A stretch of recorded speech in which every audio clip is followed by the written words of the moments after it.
tema de la política comunal es la tierra. O sea, todo lo demás son tonterías. O sea, no es que no haya, ¿no? No haya una serie de proyectos de desarrollo, etcétera, pero lo que hace la comunidad es la defensa de la tierra, el control de la tierra, de cierto grado de control y el reparto de la tierra entre los comuneros. O sea, la comunidad está hecha para que los comuneros más importantes tengan más tierra y los menos importantes no frieguen, digamos, ¿no? Y tengan una parte, digamos, del premio consuelo del reparto de lo comunal, a pesar que legalmente la tierra es de todos, en teoría por igual, ¿cierto? Entonces, pero el problema de la antropología es que la teoría no es igual que la práctica. Entonces, lo que nos muestra la sociedad son todas las disputas distintas, digamos, todo lo que llama la boleta de posesión como instrumentos de gobierno interno, ¿no? O de desgobierno interno, ¿no? Porque al mismo tiempo que en algún momento la boleta de posesión son una invención del siglo XX, digamos, ¿no? Que aparecen cuando las comunidades al registrarse encuentran al interior del territorio titulado alguna gente que tenía títulos, ¿no? Entonces, para que esos títulos no afecten la propiedad colectiva, las comunidades terminan asimilándose. Un buen ejemplo de eso es la comunidad de Laraos, ¿no? Que cuando se hace reconocer, ¿no? Pide a todos los propietarios internos que entreguen sus boletas, ¿no? De tal manera que la comunidad no le pida las tierras, sino que se las certifica, ¿no? Entonces, por lo tanto, yo cedo mi, en teoría, propiedad a la comunidad, pero la comunidad me da un documento donde dice que esa tierra sigue siendo mía. Entonces, y el problema de el certificado de posesión versus el título es que es en el fondo otro tipo de título, con otro tipo de validez. El problema está en que la validez de un título es tan bueno como el garante de la validez. Como el garante fracasa, el título ya no vale tampoco. Entonces el problema es esta relación entre qué tan sólido es un documento cuando ya el que lo garantizaba ha perdido legitimidad, peso, etcétera. Entonces, Ana Lucía nos dice que hay un cambio en la lógica de lo comunal con lo individual, pero en realidad la lógica de lo comunal individual es, vamos a decir, constitutiva de la misma comunidad. O sea, es parte de su ADN, digamos así, ¿no? O sea, no puedes pensar que la cosa, que la relación entre eso cambia, ¿no? Débora Poole decía que cambia incluso episódicamente, ¿no? Pero puede cambiar por el contexto. Entonces a veces se refuerza uno y se refuerza lo otro. Entonces yo hace 10 años, 15 años pensaba que la comunidad estaba en vía de desaparición, ¿no? Ahora no estoy nada seguro, ¿no? O sea, porque no se puede saber, no puedes prever, como decía, para dónde va a ir el tema y dónde va a ir el tema de la lógica de la certificado de posesión, el equilibrio entre uno. Es cierto que ahora el gran aspecto que cambia la condición de la tierra es que ahora la tierra tiene otro valor, y entre esos valores está la posibilidad de que sea un valor de cambio, que por lo tanto sea algo que se puede vender, cosa que antes no existía con tanta claridad prístina, digamos, ¿no?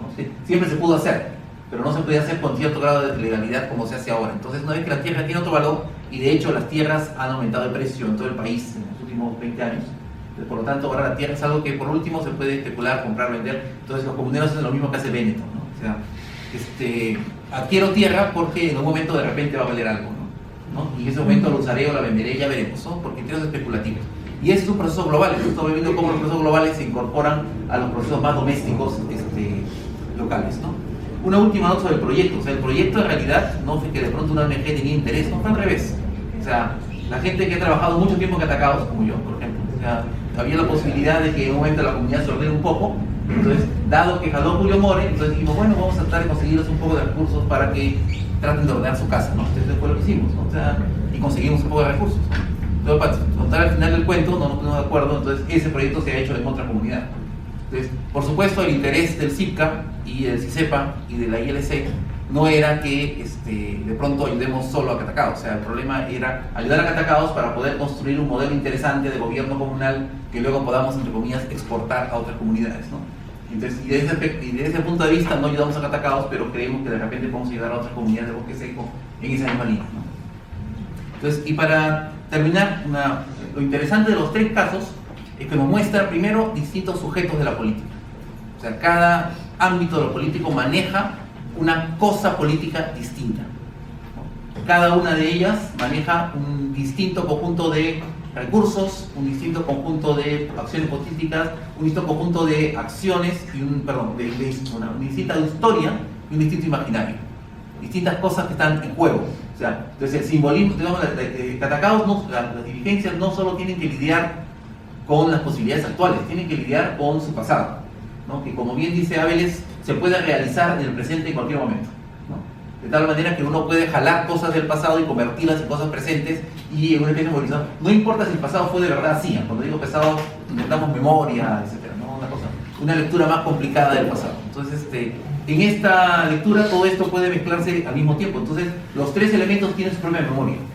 Y entonces una característica, por lo menos de los dos trabajos sobre tierra, se ve menos en el ritual, pero también tiene, o sea, todos estos procesos de poder tienen historia.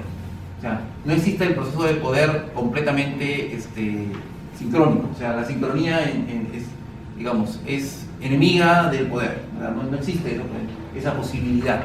Todo el proceso de poder siempre se ancla en tradiciones, procesos, historias, memorias, rituales, costumbres, ¿no? Sucesos, ¿no? Que van marcando de manera más o menos importante estos elementos, ¿no? Entonces, y vamos encontrando cómo en el fondo no se ve claramente en las tres ponencias, pero las tres ponencias tienen, vamos a decir, esta conexión, ¿no? La de Alejandra además habría conectado un poco más con la lógica de Santa Rosa y además mezclando que el tema de la política en Santa Rosa no es solo de los agricultores, también de los pescadores. Los pescadores están más en la lógica urbana porque ellos, la parte de la tierra, les importa un pepino, digamos, ¿no? Por lo menos a lo de Santa Rosa, no es lo mismo lo de Sechura, que mejor tienen otra consideración sobre las tierras, ¿no? Y para terminar, un elemento de propaganda. O sea, estos tres trabajos y algunos otros serán publicados el próximo año, si es que me entregan los textos finales en tiempo, y yo también termino mi introducción. Pero este año el taller de cultura política debió haberse dedicado al tema de la consulta, no se hizo porque yo no me dio el tiempo, pero tengo la intención de hacerlo en los meses de verano, o sea, de diciembre, enero, febrero. Entonces, si hay gente, voy a hacer una convocatoria, si hay gente interesada. Y el taller de cultura política del próximo año va a dedicarse a contar comunidades, es decir, vamos a...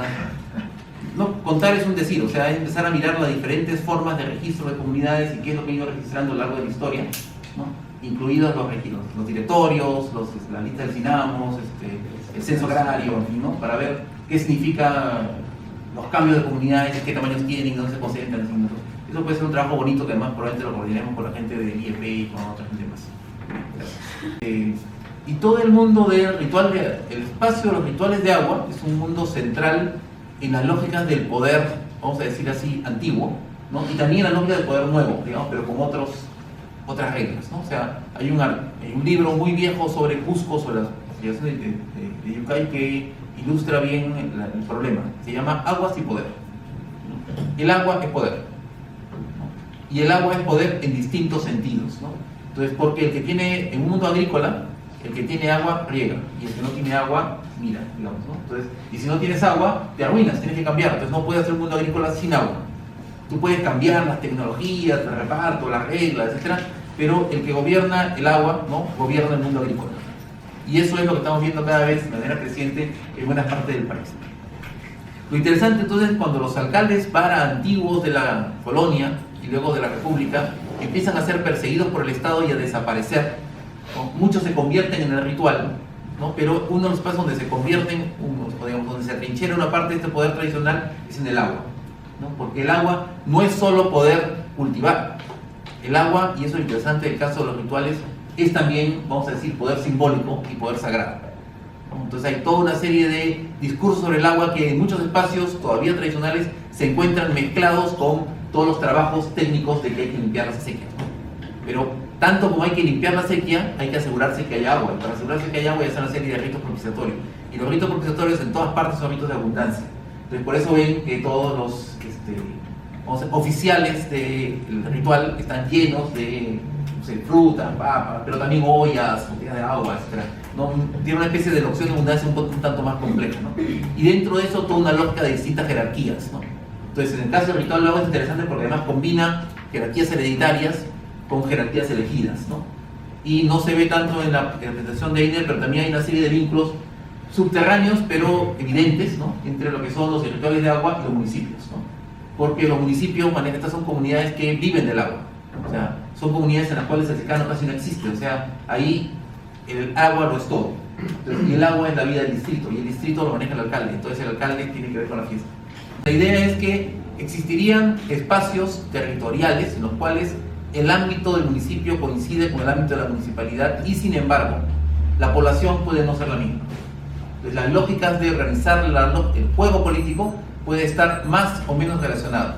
No sé qué tanto ubican ustedes para hablar de Morropes, de Santa Rosa, de Catacaos. Para mí es como hablar casi de la familia extensa, ¿no? Entonces resulta hablar de un ámbito que conozco, son así, es el mundo en el que me he movido durante mucho tiempo, por lo tanto No sé qué tanto captan de lógica de los partidos versus los colores y el campo, bien, pero eso es el material del que se hace la política habitual, ¿no?, en todas las comunidades de la costa norte peruana, ¿no? Entonces, se construye sobre lógicas de gobierno de lo comunal versus lógicas de gobierno de lo municipal. Digo versus a veces entre comillas porque no siempre es versus, ¿no?